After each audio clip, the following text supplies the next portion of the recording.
Isang kababayan nating Filipino-American nurse na haharap sa patong-patong na kaso sa bansang Amerika dahil sa healthcare fraud scheme. At nagkaroon pa ito ng mamamahaling ari-arian sa Amerika at sa Pilipinas. Instant bilyonaryo ang isang PhilAm nurse na nakapagpatayo pa ng resort dito sa Pilipinas. Pero nabisong sangkot pala siya sa isang malawakang healthcare scam. Narito ang Frontline Report. 53 million pesos na kwintas, beach resort sa Pilipinas, meron ding Ferrari at 7 pang luxury cars, at $1 million na bahay sa Hawaii. Ganyan kayaman ang Filipino-American nurse na si Marizel Yuki. Dahil sa kanyang yaman at impluensya, pasok siya sa 100 most influential Filipinos in the world ng Top Outstanding Filipino Awards noong 2025. Pero ang tanong, paano siya naging ganyan kayaman? Sa isinagawang operasyon ng administrasyon ni US President Donald Trump, lumalabas na si Nurse Yuki, isa palang scammer. Sangkot siya sa pinakamalaking healthcare fraud scheme sa Amerika. Gaano kalaki? Ayon sa US Department of Justice, nakakulimbat ang scam na yan ng $6.5 billion o katumbas ng halos 400 billion pesos. Halos 500 ang scammer ang naaresto. Kabilang ang 70 doktor at medical professionals. Base ba sa investigasyon, nakapang-scam si Nurse Yuki na aabot sa $906 million o higit 55 billion pesos. Naging instant bilyonarya siya matapos makuha ang parte niya na higit 18 billion pesos.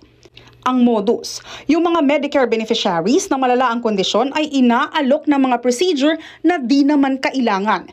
Kumi-kickback din sila sa allograft na isang uri ng transplant.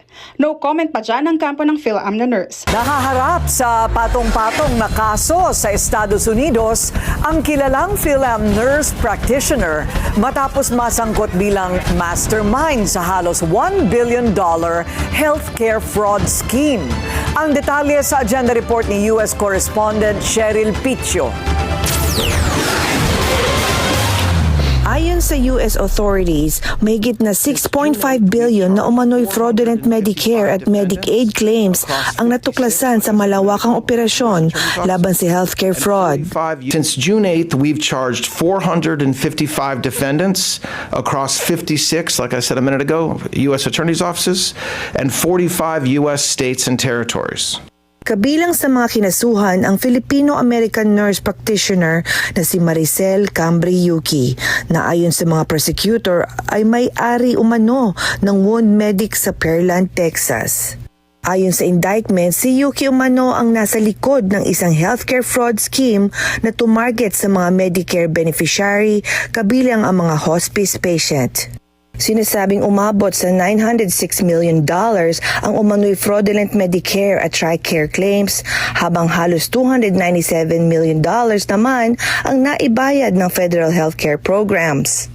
Ayon sa mga prosecutor, may 4 na wound care clinic si Yuki sa Texas, Nevada, California at Hawaii kung saan isinagawa umano ang medically unnecessary procedures. Sinasabi rin ng mga otoridad na tumanggap at nagbayad umano si Yuki ng illegal kickbacks at ginamit ang pera sa pagbili ng luxury assets, kabilang na ang isang $4.6 million beach resort sa Santa Ana, Cagayan. Tubong Tugigaraw City si Yuki.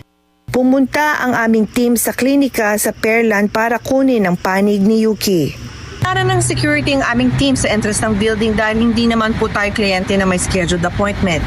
Wala ring representative na makakasagot sa ating mga katanungan. Our offices are now closed, but your call is important to us. Humingi rin kami ng pahayag kay Yuki at sa kanyang mga kinatawan, pero wala pa kaming natanggap na tugon. May ilan ring nagsabi na kilala nila si Yuki, pero tumangging magsalita on the record. Hinahangad ng federal authorities na makumpiska ang mga ari-arian at iba pang assets na pinaniniwala ang may kaugnayan sa umanong scheme. Nahaharap ngayon si Yuki sa iba't ibang federal charges, kabilang ang healthcare fraud, wire fraud conspiracy, illegal healthcare kickbacks at money laundering. Naglabas na rin ng warrant of arrest laban sa kanya. Isa lang ang lesson sa sitwasyon ni kabayan na kapag ang pera, ari-arian at mga naipundar mo ay galing sa iligal, ay hinding-hindi magtatagal at laging merong katapusan.